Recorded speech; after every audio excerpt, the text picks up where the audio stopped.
from podcast world. I hope you're having a great day. Thank you for tuning in to the next episode of the Service Business Mastery podcast. I'm super excited to have Jim Sheils on the show today. A while back, we were in a small mastermind group, and we were tasked with reading a book that when I first was told, all right, it's time for you to read this book, pick up this copy, your copy of the family board meeting. And I was like, okay, this is a little different, but all right, Wayne, I trust you. I'll definitely check it out. And I got the audible version of it, and I got the paperback version, and I was like, okay, let's do it. And I'm not normally one that's huge on the books that aren't pertaining directly to business. So if you get me to read a book that's not like how to, make more money by marketing this way, like you're doing something pretty good. And but I trusted Wayne, and I'm very thankful that I did. This book was amazing. It's really honestly done a whirlwind of change mentally within me as a person, as a dad, when it comes to family life, and within our business also. It's been a really cool experience. But with that being said, welcome to the show, Jim. Oh, it's great to be here, Tersh, and I'm glad you read it. I think a lot of the reasons why people read my book is because it's short too. It's since I'm in the real estate service business like you as well with my other business. We don't have a lot of time, and we are busy with our business. But what I found is there's tons of stuff out there to grow the business. But as we grow our business, we don't want our family life to be left behind. So I always tried to find simple strategies and rhythms that I could use myself, and then I started to share, and that's where the book came about. It's so often that we think about, and even like I hear this comparison of like the dad, the granddad, the business owner that's very successful, and like they're on their deathbed, and what's the one thing that they never say is like, I wish I would have spent more time in a board meeting. I wish I would have spent more time in making sure that my KPIs were perfect. Yeah. The thing that they always say is like, I wish I would have spent more time with the family. I wish I would have included them more in the business and growing up. And so your book is a perfect example of how to bring those key points together. Could you tell us a little bit about yourself, your history, and why you even wrote the book? Yeah, well, to piggyback on that story you just told, back in 2011, I was reading an article that was sent to me about a guy named Isaacson. And Walter Isaacson's claim to fame is he was the biographer for Steve Jobs. And it was a really interesting read because he was interviewed a few days after Steve Jobs had passed away. And the article went like this: Steve Jobs spent his final days surrounded by close family and used the opportunity for final interviews to explain to his wife and children why he wasn't always there for them. And then Jobs was quoted in the article saying, I wanted my family to know who I was. I wasn't always there for them, and I wanted to explain why and for them to understand. And then supposedly his biographer, this guy Isaacson, I don't know him, but I highly respect him, he called Steve out and he said, are you glad you had a family, Steve? Or are you glad you had children? And Steve fired right back. And what he said was, it's 10,000 times better than anything I've ever done. Wow. And that really stuck with me. And of course, I tried to dismiss the lesson reading that article that day because people say, oh, well, yeah, Steve Jobs had a reputation for being a jerk. That's not me. But then I started to think, how many times did I put commitments with family to the side for something smaller in business? Where was I not holding myself up? What if the rug of health got pulled out from me? In 6 months, would I be in the same position doing final interviews to explain myself? And I didn't like the answers that I was getting, Tersh. And so that was a time I really need to hear it. I mean, at the time of that, I was running my real estate business that I had brought back from near extinction from the '08 meltdown. So I was really committed to it, and it was still had its, wounds. I was in the process of adopting my two oldest sons. Now I have two adopted, two biological, and it's all the same to me, but I was in a big step of my life. And at that time too, of reading that article, I'd just been approved to donate a kidney to my father. So with that article, literally, it was one of those things. I think Japanese people call it a satori, like an instant awakening. all those things I was going through, I couldn't look at things the same. And I just had a different curiosity and commitment towards family from that day on.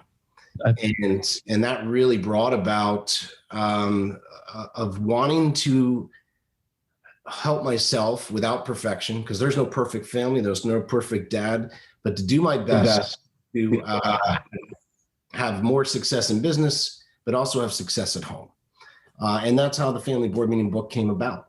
So kind of for those who haven't read it and they're dying to know exactly what it is that we're talking about, can you explain to us what is the whole concept behind the Family Board Meeting? Yeah, it's a simple rhythm, and a rhythm is an action habit that we have in our lives to help keep us grounded. It's basically what a rhythm means. It keeps that beat going, and it was a rhythm I designed to get me closer to my older sons. And it's only 3 principles to it. Tersh, you've read it. You're using it now with your 4 kids. I had to make it simple, repetitive, enjoyable, easy to understand, because otherwise I wouldn't do it. I wouldn't get it. I'm an ADD entrepreneur. I'm going to drop the ball, but now a decade into this, it works. And that's all of us. So it really is a simple strategy, a rhythm that has 3 principles that we can talk about today. And combining these 3 principles, it can be a regaining of relationship steadiness and growth with the people most important with you. I use it with our children. Now I also use it with my wife. I actually use it with myself now, these 3 principles, which is kind of interesting. And we'll go through it now, but the 3 principles are really important because you're going to be able to understand them, comprehend them, and understand why they would work, I think, pretty easily. I love that because, like you said, we do it with other people too. And it's funny because when we first did this, it's in our group, my wife, she got into, like, I don't remember what she was doing. She either picked up the book or seen it on my Audible or something, and she was like, Family Board Meeting, like, what is this? And because I hadn't really talked to her about it a whole lot, and after the fact it was like, oh yeah, well, this is really cool thing. And so and then another guy that was in our small group, he actually listened to it with his wife, and that was really like their dynamic in their family really changed a lot too, which was really awesome. But yeah, go ahead and share principle number 1 on that. Yeah. So overall, the Family Board Meeting is just once a quarter. I take at least a half a day to spend time with each of my children. That's where this whole thing started. I gave my 2 oldest sons quality time coupons when they were 7 and 5, I think, and said, hey, you're going to cash in one of these coupons every quarter. And they're like, what's a quarter? I'm like, every 90 days. And it's going to be a day just for us. And I built it around these 3 principles that now a lot of people use. So it's a half a day scheduled every quarter. And it goes like this. The first principle is one-on-one. And honestly, Tersh, if people listen to nothing else I say, nothing, this one is so easy, so potent and powerful, you got to separate the parts to strengthen the whole. Yes. The power of focused one-on-one time can take away sibling rivalry, distraction. It puts the magnifying glass on the relationship in a positive way. Yet in this busy world, it rarely happens because there's always a spouse or a sibling or a best friend or your friend but one-on-one time clears all of that away, and it puts just that on the plate. And it rarely happens. I mean, I grew up in an Irish Catholic family, which means I have like 7,000 cousins, and big family gatherings are great, but communication and getting below the surface, that usually happens in one-on-one time. So the principle of that day is it's one-on-one. That's principle number 1. And one-on-one time, it's incredible how potent it is to improving your relationship. Yep, absolutely. So nobody else, like, don't do groups. Like if you have 2 girls and 2 boys, don't do the boys and the girls separately. No, I mean, you can do, like, separating the parts to strengthen the whole is great. We'll go to dinner with just our older boys. We have quite an age gap. We have from 3 to 17. So our 2 older teen boys, we'll do a dinner with them, and our other kids will, maybe have a babysitter and we'll go with them. But for my strategy, one-on-one, you're doing one-on-one time. So you can play with separating the parts, but I encourage you to have individual one-on-one time with each of your people. All right, cool. So how about number 2? Number two is without electronics. It's something that we call the principle of tech fasting. I don't have to tell you, Tersh, I'm sure that your phone can make music with as much as it blings. If you had your ring part on bling, bling, bling for every text, email, if it came through, Facebook thread, whatever, you gotta disconnect to reconnect. You know, technology, I think, is a wonderful thing. It can connect us in a lot of ways. It was able to keep certain things going in the pandemic, but you have to turn that off. It's been proven by experts way smarter than me that the blockage that's causing in human relationships is huge. You know, you don't want to spend a half a day that you've planned to go out with your kids and you're both on the phone. Yeah. And also it shows a lack of respect. I always tell that. With that, yeah. Like your older kids, your older boys, did you find, I know in the book you mentioned this a little bit, but did you find a resistance that they had? Like, cause my daughter, she's 6. And so she could be fine, like perfectly fine without a cell phone or anything like that. My older boys, 11, 12 years old, they're already like, all right, like they're kind of like fiending to get back to their cell phones. Did you have any of that kind of resistance whenever you? Sure. Honestly, I didn't have that resistance only because I started them young. Okay. So, but for other people where I've heard, how do you get over that? Say, oh, my teen doesn't want to turn off their phone. Well, you got to set the example. A lot of the times there's some hypocrisy with, we say, get off your phone. And then, you're over there. So you're saying, look, I'm turning mine off. You're turning yours off, and it's just for a few hours. Neither one of us is going to die because the world's not going to blow up because our phones are off. You're not going to miss your whole social life because of this. Make light of it, but you set the example of turning yours off first. If you're starting with teens, with the younger kids, it probably won't be a big deal. What it is a big deal for the younger kids is to give that attention, because there's nothing worse than a kid trying to explain something to you or excitedly telling you something and you totally miss it. And you go, And I've been guilty of that so many times. It's horrible. It's horrible. I tell a story. I came home from work one day, and this wasn't even a board meeting, but I came home from work and I have times where I turn off my phone, not only in these board meetings I have, but every day I have periods where my phone is completely off at the end of the day. I get on the trampoline with my daughter. She loves to jump on the trampoline, and my phone buzzes in my pocket. I pull it out, Tersh, and someone has really messed up a real estate closing that we're doing. I mean, just totally. I'm going, how could this happen? Now my head goes out here. I'm swearing under my breath, and I'm not on the trampoline anymore. I'm in this problem, and it could have waited. But all of a sudden, my 5-year-old, she's 6 now, but at the time, goes, Daddy, why are you so mad at me? So talk about a dagger through the heart. Yeah, right. Because here she is, she doesn't understand.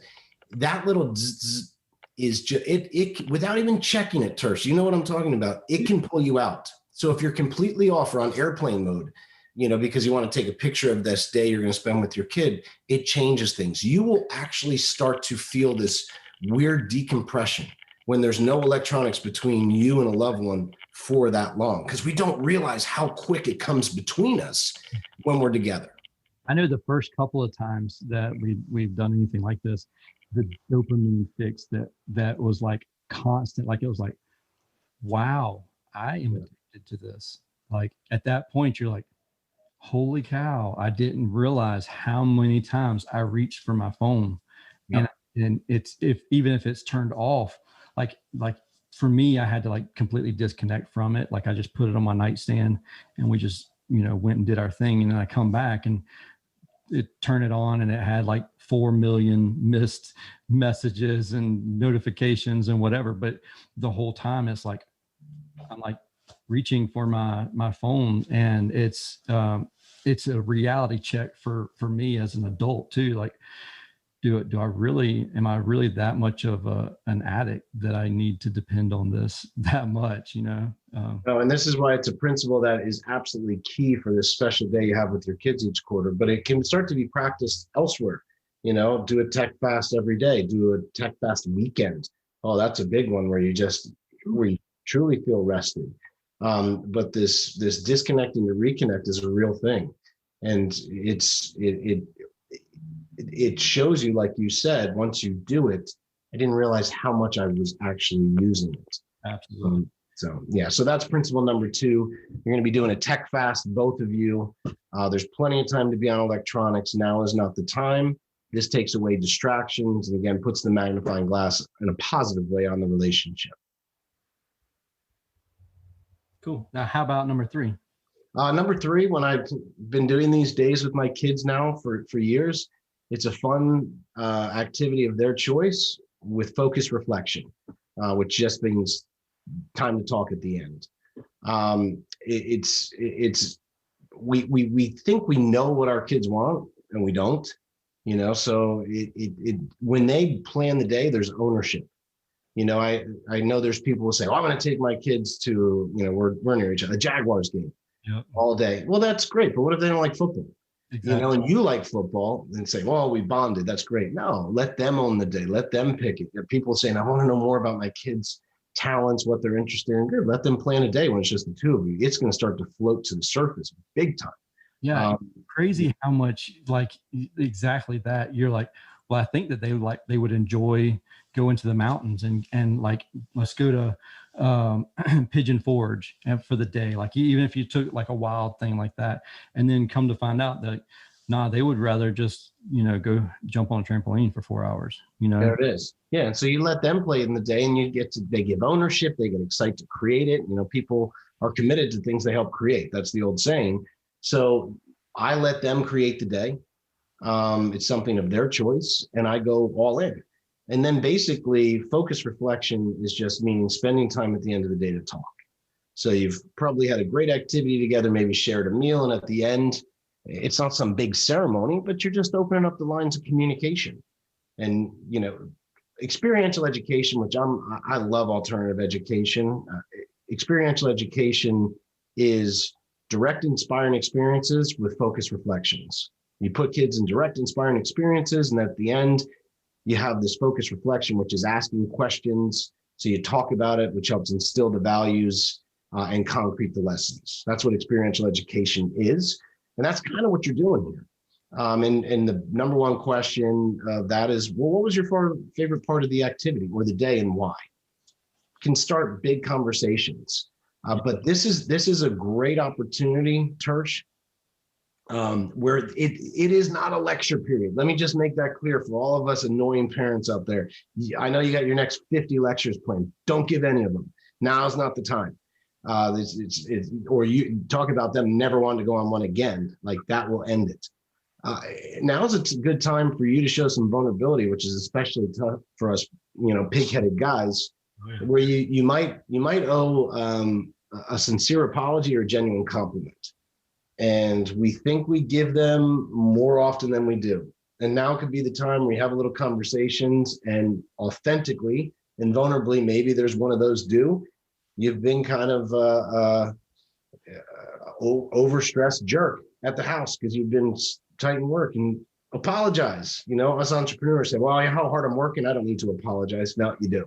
And then the same thing, or a genuine compliment, like, hey, I've seen that you've been helping with your little sister so much, and that really means a lot to me. Or, hey, I noticed that you've been getting, whatever it is, you've been getting better. You've been working on that skateboard trick, and all of a sudden you're jumping over 2 of those barrels. Wow, that's incredible.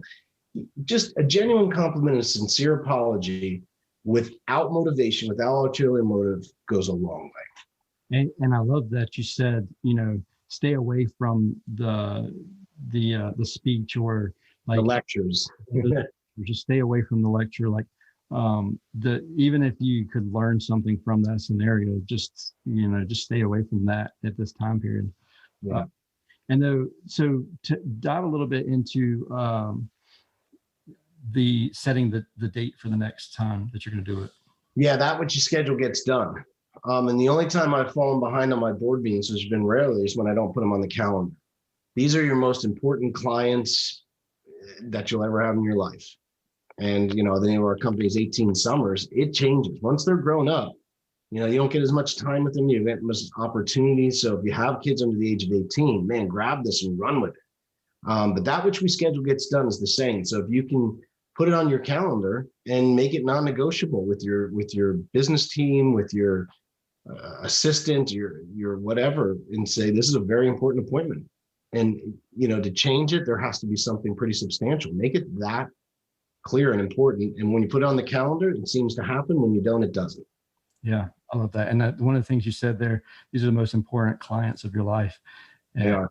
It's true. It's crazy. And it is wild how fast those 18 summers go by too. And you think about it, like, wow, like, I know as a parent, when the summer comes to an end, we're like, whoo, teachers, take these kids back, think about it. And you're like, man, like there was a whole summer that's gone, and if you're lucky, you get 18 of them. And so it's crazy how this puts all of that into perspective and changes that your child's outlook on life too, because you could have just some conversations, not to get too deep about all of this, but you could have like a child that is really got some pent up like issues, anger or emotional issues that they just don't know how to express. And then you go into a meeting like this and you dive deep, and then they learn that they can be open and vulnerable with you, like during this board meeting. And then it's like a switch gets turned and they're like completely open and very, very vulnerable with you and around you. And it's wild how that can happen.